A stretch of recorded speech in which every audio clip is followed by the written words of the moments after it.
আমার এক বড় ভাই রাজনীতিবিদ, সে তার কাছ থেকে কিছু মতামত জানার জন্য আমরা আসছি। না কাতর খাইতাম না, মতামত জানার জন্য বড় ভাইয়ের কাছে আইছি। বড় ভাই কি মতামত দেয় বর্তমান প্রেক্ষাপট এবং নির্বাচন নিয়ে গুরুত্বপূর্ণ কিছু ব্যাখ্যা করবেন তিনি। আপনারা ধৈর্য সহকারে বড় ভাইয়ের ব্যাখ্যাগুলো শুনবেন। কিছু কিছু রাজনীতিবিদ, যে রাজনৈতিক দলগুলো আছে যারা মানে পেয়ার পদ্ধতি হচ্ছে, আবার আপনার ওই একটা বাক্স, এটা কতটুকু একটা বাক্স মানে কয়েকটা দল মিলে তারা বলছে যে একটা ক্যান্ডিডেট। আমি বলি, আশা রাখি সকলে ভালো আছেন, আমি আলহামদুলিল্লাহ ভালো আছি। যাই হোক, আমার ছোট ভাই একটা প্রশ্ন করলো যে পিয়ার পদ্ধতিতে নির্বাচনটা কি। পিয়ার পদ্ধতি নির্বাচনটা হচ্ছে এটা, মনে করেন আমি দুবরার যে একটা এমপি আছে, আমি উনাকে আমি একটা দিলাম, মানে ভোট দিলাম। এই ভোট মানে যে এমপি মানানোর উদ্দেশ্যে আমি ভোট দিচ্ছি, এই এমপিকে আমি মনোনীত করবো আর কি।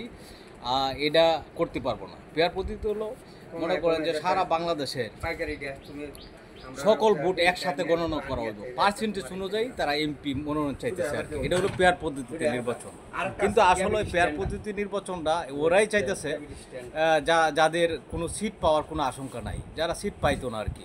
এরা চাইতেছে বলে যে সারা বাংলাদেশের ভোট আমরা একত্রিত করে গণনা করে আমরা পার্সেন্টেজ অনুযায়ী হয়তো 2টা 5টা 8টা সিট আমরা পাইতে পারি, এই অনুমান করে তারা চাইতেছে পেয়ার পদ্ধতিতে নির্বাচনটা আর কি। এটা আর কি যে আসলে পেয়ার পদ্ধতি নির্বাচনটা, এটা আমাদের সারা বাংলাদেশের মানুষ পেয়ার পদ্ধতি নির্বাচন আমরা চাই না। হ্যাঁ, পেয়ার পদ্ধতিতে নির্বাচনটা আমরা কিটা চাইবো, আমরা ভোট দিব, যাকে ভোট দিব তাকে এমপি বানাইবো আমরা, এইটা হলো আমাদের প্রতিশ্রুতি। পেয়ার পদ্ধতিতে নির্বাচনটা যেটা পেয়ার, এটা মনে করেন যে আমরা সারা বাংলাদেশের ভোট একত্রিত নিয়ে গণবো, গণ্য পার্সেন্টেজ অনুযায়ী 2-1টা ভোট পাইব, 2-1টা সিট পাইব। যারা সিট পাওয়ার আশঙ্কা নাই এরা এই ধরনের চিন্তা ভাবনা করতেছে, মানে যে আমরা সিট তো পাইতামই না, যে পেয়ার পদ্ধতিতে নির্বাচনটা দিলে আমরা সারা বাংলাদেশে হয়তো 5টা সিটের অনুযায়ী হয়তো আমরা সারা বাংলাদেশে ভোট 5 একত্রিত করিয়া আমরা 4টা 3টা বা 2টা সিট পাইতে পারি। এইটা আশঙ্কা করতেছে। যাদের ভোট নাই, যারা এমপি হইতে পারবে না, তারা এই ধরনের চিন্তা ভাবনা করে।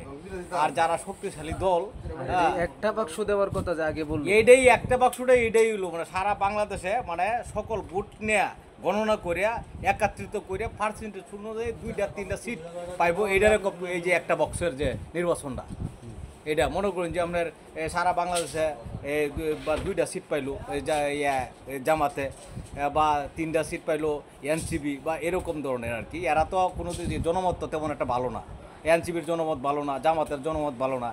হ্যাঁ, জামাতরা চাইতেছে বলে যে সারা বাংলাদেশের ভোট একত্রিত গণনা করে পেয়ার পদ্ধতিটা, মানে পেয়ার পদ্ধতি এরাই চাইতেছে আর কি, সংসদে যাওয়ার, যারা সংসদে যাওয়ার চিন্তা আমরা করতেছে আর কি। আর এইভাবে যদি রাজনীতিক ক্ষেত্রে যারা আমরা যে ইলেকশন বিগত দিনে আমরা দেখতে আসি, যেটা এইভাবে নির্বাচন করলে তারা রোগ ডিভাইডটা দেব, বুঝছেন না, রোগ ডিল হয়ে যাইব।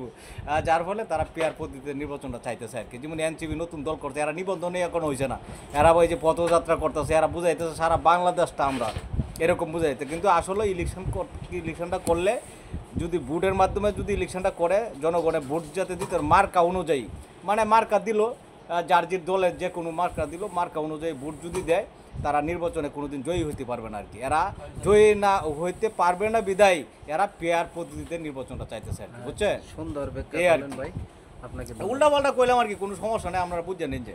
কারণ যারা শক্তিশালী দল, এরা শক্তিশালী কপ করবে, মানে ভোট দিব, মার্কা দিব, মার্কা অনুযায়ী ভোট করে তারা এমপি। এটি হলো শক্তিশালী গপ্প। আর দুর্বল গপ্পটা হইলো সারা বাংলাদেশের ভোট একসাথে নিয়ে এরা একত্রিত করে এরা গণনা করবো, পার্সেন্টেজ 2-1টা সিট পাইব কিনা এটাও সন্দেহ আবার। আচ্ছা, মানে এই আর কি, এই ডরায় তারা পেয়ার পদ্ধতিতে নির্বাচন চাই। ধন্যবাদ। যাই হোক।